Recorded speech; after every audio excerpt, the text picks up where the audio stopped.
Students, once again I welcome you all. आज का topic है कि हम अपने कंसंट्रेशन को कैसे बढ़ाएं और उसको स्टडीज़ की तरफ कैसे ले जाएं। हम में से शायद कोई भी ऐसा स्टूडेंट नहीं होगा जिसको कंसंट्रेशन का कोई प्रॉब्लम है। ऐसा इसीलिए बोल रहा हूँ कि जब आप मूवी देखते हैं या जब ऐसा कोई काम करते हैं जिसमें आप बहुत अच्छा लगता है तो वहाँ पे कंसंट्रेशन का कोई भी प्रॉब्लम नहीं होता। अगर हम क्रिकेट खेलते हैं तो हम बहुत ही कंसंट्रेशन के साथ क्रिकेट खेलते हैं। अगर हम फेसबुक पे कोई पोस्ट करते हैं, कोई मैसेज लिखते हैं तो बहुत ही कंसंट्रेशन के साथ ये काम करते हैं। लेकिन जब स्टडीज़ की बात आती तब हमें ये प्रॉब्लम आती है कि हमारा कंसंट्रेशन नहीं बनता, हम ज़्यादा देर तक अच्छी तरह पढ़ नहीं पाते, हमारा ध्यान कहीं और चला जाता है। दोस्तों, कंसंट्रेशन बढ़ाने के लिए स्टडीज़ में जो सबसे पहला चीज़ मैं मानता हूँ वो है कमिटमेंट। अगर आपने वो कमिटमेंट इस्टेब्लिश कर लिया कि भाई आपको तो ये कवर करना है कोई सिलेबस या आपको ये टॉपिक एक गिवन चैप्टर समझना है, तो आप अपने आप ही उस पर ज़्यादा कंसंट्रेट करेंगे। हम जानते हैं कि हम कमिटेड कैसे रहें। हमें कमिटेड रहने के लिए सबसे पहले एक रूटीन तैयार करना होगा कि हमें आज क्या करना है। रूटीन बहुत लंबा ना हो, बहुत ज़्यादा दिन के लिए ना हो, आज के लिए एवरी डे आप एक रूटीन बनाएं। एवरी डे एक छोटे से स्लिप पर आप लिखें कि भाई मुझे आज फर्स्ट सब्जेक्ट पढ़ना है, सेकंड सब्जेक्ट, थर्ड सब्जेक्ट पढ़ना है। फर्स्ट सब्जेक्ट में मुझे इतने आवर्स देने हैं, सेकंड में जितने आवर्स देने हैं, सबका आवर्स आप लिखें। फर्स्ट सब्जेक्ट का कौन सा चैप्टर है इवन आप वो भी लिखें। तो आप सपोज़ आप 3 चैप्टर्स पढ़ने वाले हैं एक दिन में, तो आप उसको जॉट डाउन करें और कमिटेड रहें कि आज ही आज मुझे वो ख़त्म करना है, वो फिनिश करना है। तो फिर आप अपने आप ही आपका कंसंट्रेशन बनेगा। आप जब एक चैप्टर पिक करेंगे तो सिर्फ और सिर्फ उसके बारे में सोचेंगे, उस समय कुछ और नहीं। आप बस ये दिमाग में रखेंगे कि मैंने कमिट किया है अपने आप से कि मुझे ये चैप्टर आज कंप्लीट करना है, और ये कमिटमेंट जो है वो आपके कंसंट्रेशन में बहुत ही हेल्प करेगा। दोस्तों, अभी तक जो मैंने बात की वो बहुत हद तक साइकोलॉजी से रिलेटेड है कि आपने कमिटमेंट किया है, आपने अपने माइंड को प्रिपेयर किया है। अब आते हैं कि और कुछ सारी प्रैक्टिकल बातें जिसका कि ध्यान रखना चाहिए जब आप पढ़ाई में बहुत ज़्यादा कंसंट्रेशन बनाना चाहते हैं। तो पहला जो है वो है कि एक कंफर्टेबल प्लेस चूज़ करना।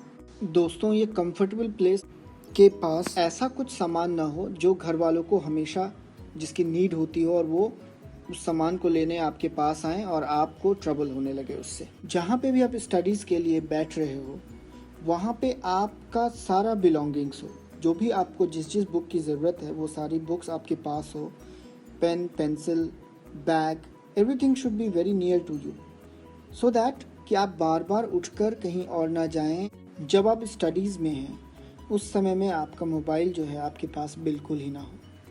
अगर आपका मोबाइल आपके पास होगा तो आप उसको बार बार देखेंगे, आप सोशल मीडिया को देखेंगे, फेसबुक, व्हाट्सएप मैसेजेस और भी सारे मैसेजेस को देखेंगे, और इससे आपका ध्यान बिल्कुल ही बटेगा। पहले आप अपना जो चैप्टर आप कंप्लीट कर रहे हो आप उसी में 100% टाइम लगाओ। Once you finish that, once you complete that, then you check your mobile. उसके बाद आप मोबाइल चेक करो, आप 15 मिनट्स तक मोबाइल चेक करते रहो। लेकिन जब आप स्टडीज़ में हो प्लीज़ आप सिर्फ उसी पर कंसंट्रेट करो। तो ये तब होगा जब आपका मोबाइल आपके पास ही नहीं होगा। आप उस समय अपने मोबाइल को साइलेंट मोड पे रखकर बिल्कुल ही अपने से दूर रखेंगे।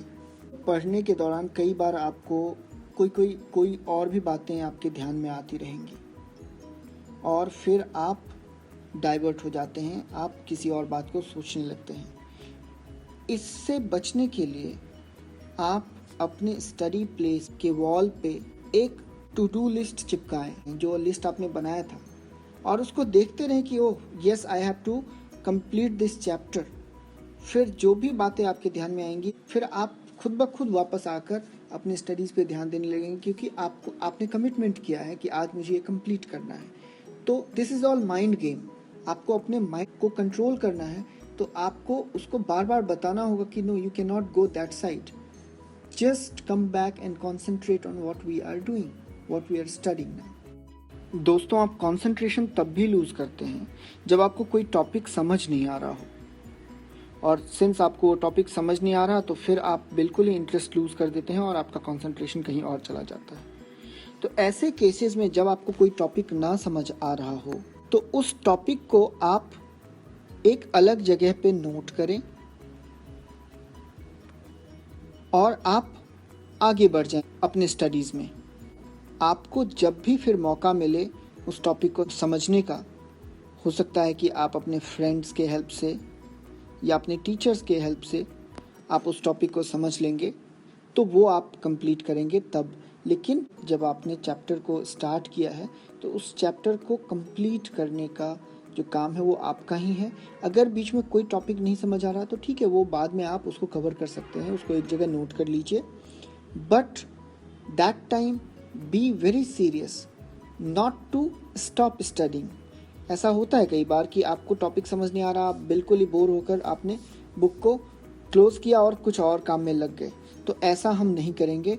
हम उस समय ऐसा करेंगे कि हम उस पर्टिकुलर टॉपिक जो समझ नहीं आ रहा उसको कहीं पे नोट कर लेंगे और हम आगे बढ़ेंगे, नेक्स्ट टॉपिक पे आएंगे और अपनी पढ़ाई को कंटिन्यू करेंगे, कंसंट्रेशन को बरकरार रखेंगे। एक बार मैं सारी इंपॉर्टेंट बातों को फिर से दोहरा लूँ। पहला होता है कि हमें कमिटमेंट रखना है। सेकेंड इज़, एक टाइम टेबल चाहिए एवरी मॉर्निंग। हमारे पास एक कंफर्टेबल प्लेस चाहिए। हमारा मोबाइल फ़ोन हमारे पास नहीं होना चाहिए। और जो भी हमने डिफ़िकल्ट टॉपिक हमें लग रहा है वो हमें ये विश्वास होना चाहिए कि हम उसको बाद में कवर करेंगे और हम आगे बढ़कर पढ़ेंगे, ना कि हम बुक को क्लोज़ कर देंगे। और बस ये 5 बातें हैं जिसका ध्यान रखना है कंसंट्रेशन को बढ़ाने के लिए। अगर कोई भी कंफ्यूजन हो आप कमेंट में लिखें, हम लोग वहाँ पे डिस्कस करेंगे।